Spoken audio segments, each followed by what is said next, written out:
महाप्रभु जी का स्नान दर्शन करते हैं तो पुनर्जन्म नहीं होता है।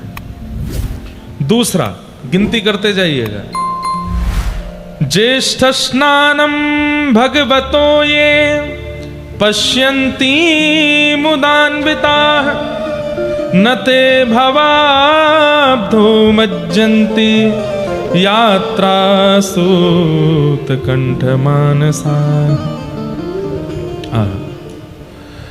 कहते हैं स्नान काल के परम आनंद का उत्सव का पूर्ण हृदय भगवान के ज्येष्ठ स्नान का जो पूर्ण हृदय से दर्शन करता है,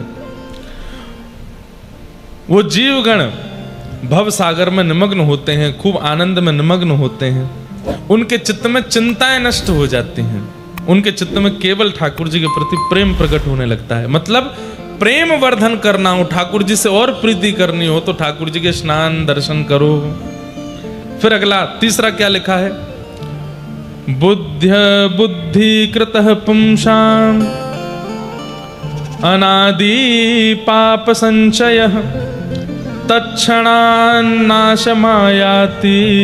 पश्यताम स्नपनम हरे। जो व्यक्ति महाप्रभु जगन्नाथ जी के स्नान का दर्शन करता है, बाल्यकाल से लेकर के अब तक ज्ञात अज्ञात रूप से जो भी पाप हुए हैं सब नष्ट हो जाते हैं, तत्क्षण खत्म हो जाते हैं। चौथा, अब यहां पर 3-4 बात कहने के बाद में लोगों को लगता है ना बड़ा चढ़ा करके बोल रहे हैं, तो यहां पर अब अगले भाव में क्या कह रहे हैं, व्यास जी महाराज लिखते समय कह रहे हैं सत्यम सत्यम पुनः सत्यम। बोले मैं 3 बार कह रहा हूं, सत्यम सत्यम पुनः सत्यम ब्रवमी द्विज पुंगवा सर्व संताप समनः शेष मलनाशनम। मेरी बात को आप बढ़ा चढ़ा करके या अतिशयोक्ति में मत लीजिएगा। सत्यम सत्यम सत्यम, मैं 3 बार सत्य कहकर के बोल रहा हूं कि मैं जो स्नान करते हुए महाप्रभु जगन्नाथ जी के पुण्य बता रहा हूं ये बिल्कुल सत्य है। इससे बड़ा उत्सव इस ब्रह्मांड में कोई नहीं है, महाप्रभु जगन्नाथ जी का स्नान दर्शन करना। स्नपनम श्रीपते ज्येष्ठ्याम यदि भक्त्या विलोकितम प्रायश्चित्त निमित्तानि यानि पापानि सन्ति वे। जो लोग अपने पाप का प्रायश्चित करना चाहते हैं, मतलब अपना पाप याद है मैंने ये पाप किया है और मैं इसका क्या करूं, कैसे करूं, इससे कैसे बचूं, इसका प्रायश्चित क्या करूं, तो बोले प्रायश्चित करने में कुछ समझ ना आ रहा हो कि क्या प्रायश्चित करें, तो ज्येष्ठ पूर्णिमा के दिन महाप्रभु जगन्नाथ जी का स्नान दर्शन कर लो, आपका प्रायश्चित हो जाता है, सारे पापों से आप मुक्त हो जाते हैं। तानि सर्वाणि क्षीयन्ते पश्यताम, 4 हो गए हैं, 5वां बता रहे हैं। तानि सर्वाणि क्षीयन्ते पश्यताम स्नपनम हरे नातः परतरम कर्म यानायासेन मोचनम।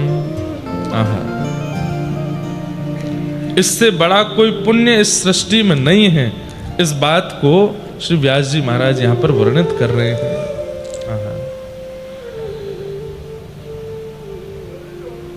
और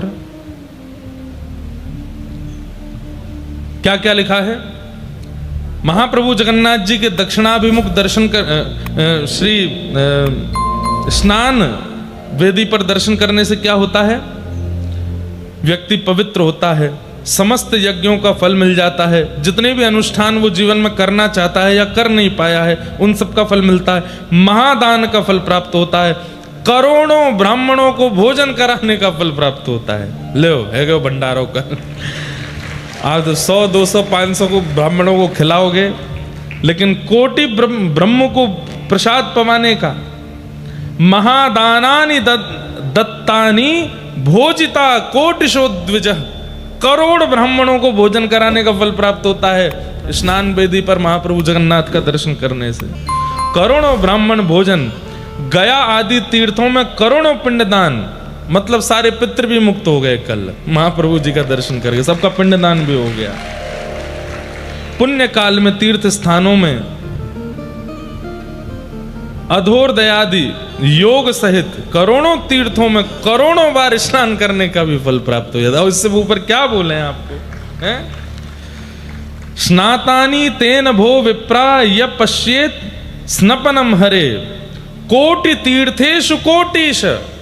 मतलब गंगा जी, यमुना जी, कावेरी, सरजू जी आदि आदि आदि आदि जितनी भी नदियां हैं, जितने भी तीर्थ हैं, जितने भी कुंड हैं, जितने भी सरोवर हैं जहां पर एक डुबकी लगाने का भी फल होता है, उन तीर्थ कुंड सरोवरों में भी 1 करोड़ बार स्नान करने का फल एक बार में प्राप्त होता है महाप्रभु जी को स्नान दर्शन करने से। बताओ, इतना पुण्य देने वाले कोई देव है? और किस लिए दे रहे हैं? कि हम पाप मुक्त रहें, ताकि पाप मुक्त रहेंगे तो मृत्यु के बाद उनको प्राप्त कर लेंगे, केवल हमारे लिए महाप्रभु जी इतना योग बल देते हैं। भगवान के स्नान धरने से श्रेयस्कर कर्म किसी शास्त्र मार्ग में दृष्ट नहीं होता, यह भी लिखा है। सत्यम सत्यम पुनः सत्यम, दूसरी बार आया यह श्लोक। सत्यम सत्यम पुनः सत्यम ब्रवीमि द्विज पुंगवा नातः श्रेयस्करम कर्म शास्त्र दृष्टे प्रतिष्ठितम।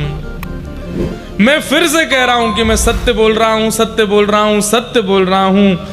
इतना पुण्य किसी शास्त्र में और किसी भी क्रिया को, किसी भी पुण्य कर्म को करने से प्राप्त नहीं होगा जो स्नान वेदी पर महाप्रभु जगन्नाथ के स्नान दर्शन करने से प्राप्त होता है। अब हमको तो यह लग रहा है हर स्नान पूर्णिमा पे जगन्नाथ जी के पास ही आ जाया करें, सबको दर्शन करावें, अपने लाल जी का यहीं स्नान उत्सव करें, महाप्रभु जगन्नाथ जी का स्नान दर्शन करें, हैं हर साल कर लें। क्या होगा फिर? इतने पुण्य आ जाएंगे हम पे कि हमको दूसरों को दान करना पड़े, ले हमारे पुण्य ले ले भाई। लेकिन एक बात, ये करोड़ करोड़ शब्द सुनकर के आप लोग कहीं फूल मत जाना कि अब तो हम सारे पापों से मुक्त हो गए।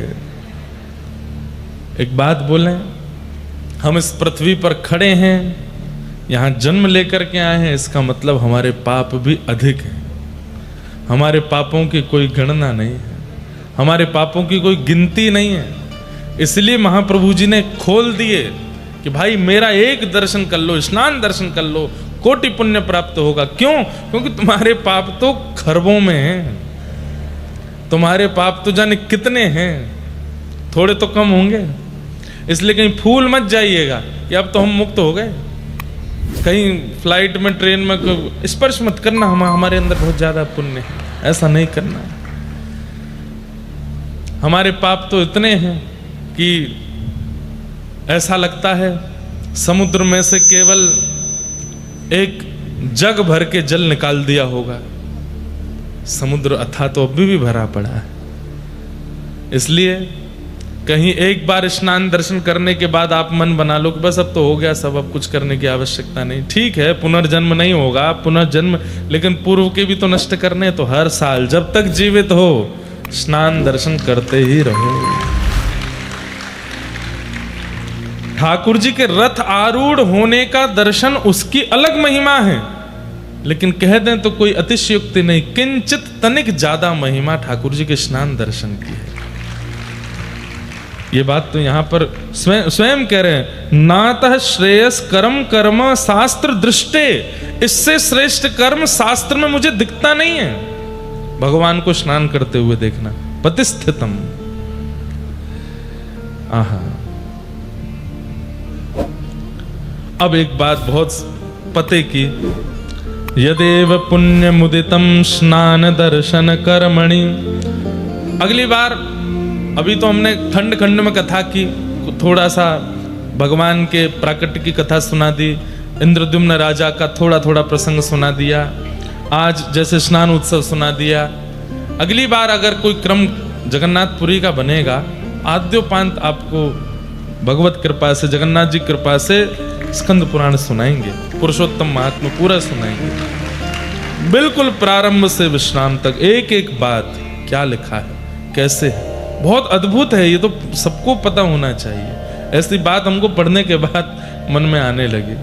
और ये सब कृपा पहले दिन जब यहाँ आए तो यहाँ के गजपति महाराज ने हमको आज्ञा की कि आप स्कंद पुराण की कथा करो। स्कंद पुराण से लेकर के महाप्रभु जगन्नाथ जी का यश कहिए।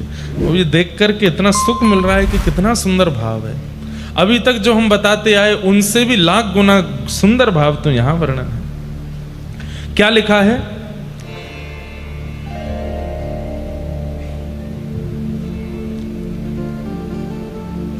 स्नान दर्शन।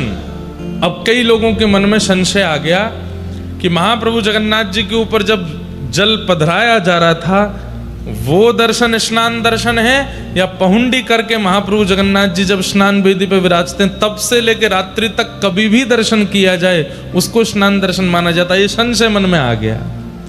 तब कह रहे हैं यदेव पुण्य मुदितम स्नान दर्शन कर्मणि तत्फलम वाप्नोति दृष्ट्वा मंचस्तमुच्यतम। बोले कि ठाकुर जी पहुंडी करके जब आते हैं और जैसे ही स्नान वेदी पर बैठते हैं और जब तक स्नान वेदी पर बैठे हैं तब तक दर्शन करना वो स्नान दर्शन ही है, उसका समान फल है।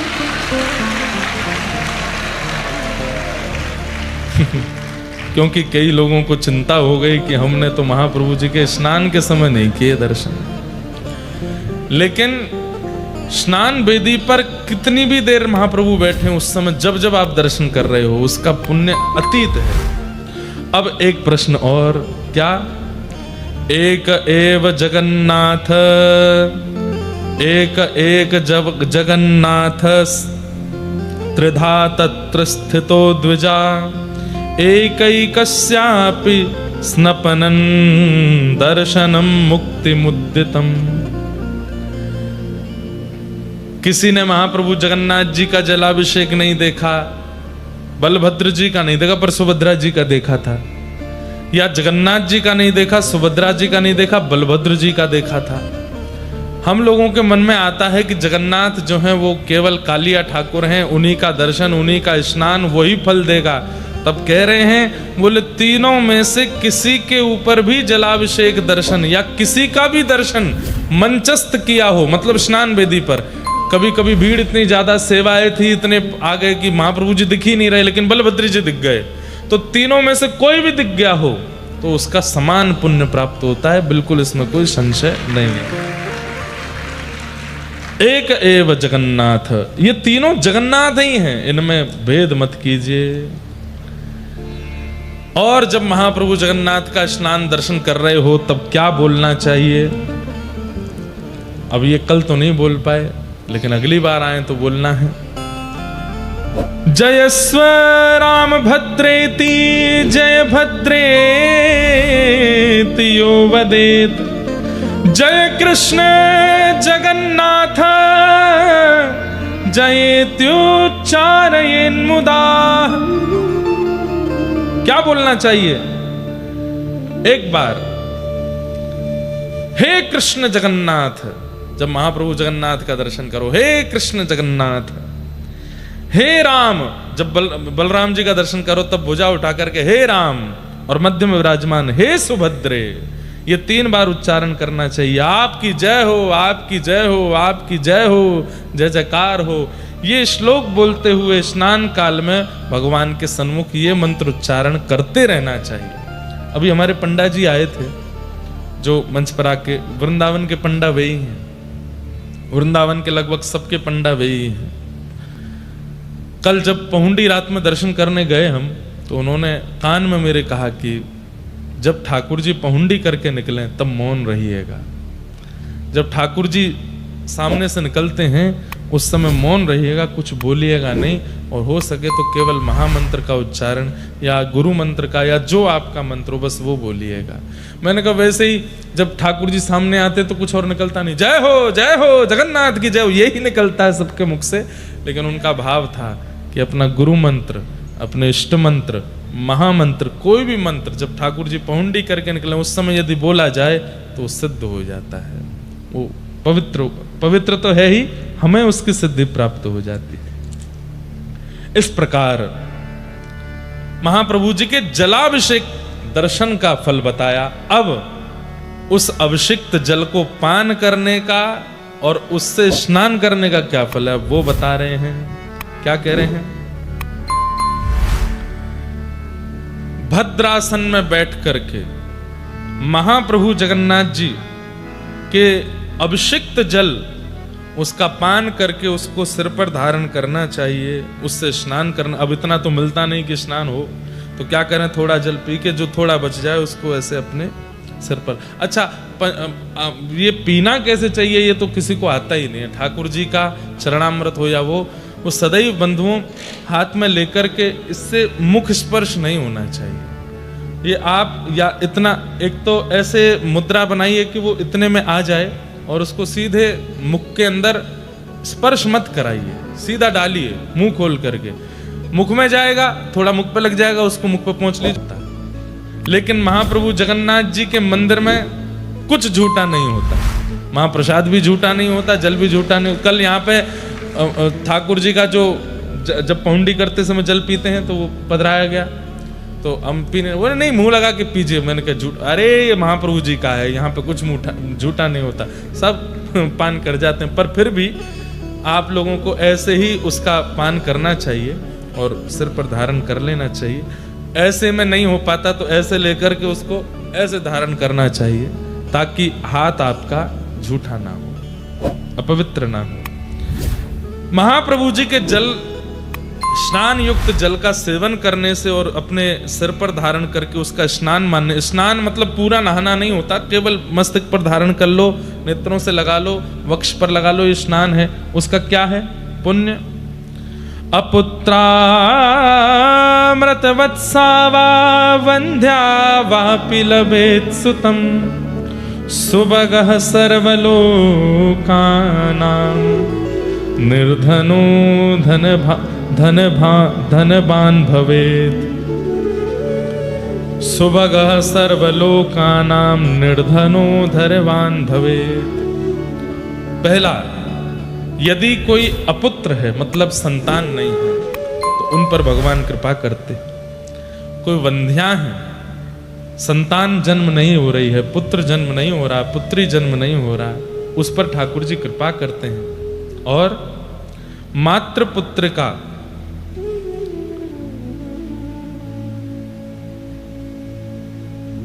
पुत्र प्राप्त होगा, पुत्री प्राप्त होगी। और जो निर्धन व्यक्ति है उसको धन प्राप्त होगा, उस पर भगवत कृपा बनी रहेगी और सर्वलोक प्रिय होगा। वो व्यक्ति ऐसी क्रिया, ऐसे कर्म करेगा कि सबको प्रिय लगने लग जाएगा। इसलिए महाप्रभु जगन्नाथ जी के जलाभिषिक्त जल को पान और उससे स्नान करने का ये फल है। दूसरा क्या कह रहे हैं? गोविरणी लभते पुत्रम दीर्घायुगुणवत्तरम गंगादिवर्षतीर्थानां स्नानजं फलमाप्नुतात्। अगर कोई गर्भवती माता है वो यदि उस जल का सेवन करे तो ठाकुर जी का परम भक्त बालक जन्म लेगा। भक्त प्रहलाद, भक्त ध्रुव जैसा बालक प्रकट होगा और वो बालक अवश्य ही दीर्घ काल तक जीवित रहने वाला होगा, मतलब उसकी अकाल मृत्यु नहीं होगी। महागुणशाली पुत्र प्राप्त होगा। गंगा आदि समस्त तीर्थों के स्नान का फल उस बालक को प्राप्त हो जाएगा जिसका जन्म ही नहीं हुआ है। अगर गर्भ के समय माएं इस जल का, ठाकुर जी के अभिषिक्त जल का पान कर ले। फिर क्या लिख रहा है कि कुष्ठ व्याधि युतो यो वै सर्वांग परिलेपयेत नश्यते नात्म संदेहो वाग्मी स्वाच्छस्तको विदः। किसी को कुष्ठ रोग हो गया हो, त्वचा की बीमारी, तो वो यदि ठाकुर जी के उस जल को अपने सर्वांगीण अंग पर लगा ले तो उसका कुष्ठ रोग ठीक हो जाता है और उसको समस्त रोग विनष्ट हो जाते हैं। जो भी रोग होंगे उसके, चर्म रोग हो चाहे भीतर का कोई रोग हो। सबसे बड़ी बात है कि कोई सांसारी रोग तो क्या दूर करना, लेकिन हमारे अंदर जो विषय हैं, जो वासनाएं हैं, संलिप्त हैं, वो नष्ट होने लग जाती हैं। महाप्रभु जी के उस जल का पान करने से निश्चित ही यह पुण्य प्रदायक होता है। नातः पवित्रम भो विप्रा सर्वधुन्य भोपि कर्तितम यत यत कामयते चित्ते एहि कामोस्मिकम तथा। कह रहे हैं कि महाप्रभु जगन्नाथ जी के इस जल को, इस जल की महिमा इतनी है कि कोई पवित्र नदी भी उसकी उपमा को ग्रहण नहीं कर सकता। इतना पवित्र महाप्रभु जगन्नाथ जी का अभिषिक्त जल है, उसका पान करना चाहिए। ऐसे विष्णु स्नानावशेषेण तायेन लभ्यते फलम स्नान दर्शन नजम पुण्यम धर्मात्मा लभते ध्रुवम। कितना पुण्य प्राप्त होता है उसको प्राप्त करने से, इसका तो वर्णन नहीं किया जा सकता। अतएव मनीषी गणों का कथन है कि धर्मात्मा व्यक्ति को स्नान दर्शन जनित पुण्य निश्चित प्राप्त होता है, और व्यक्ति को साल में एक बार महाप्रभु जगन्नाथ जी का स्नान दर्शन अवश्य अवश्य अवश्य करना चाहिए।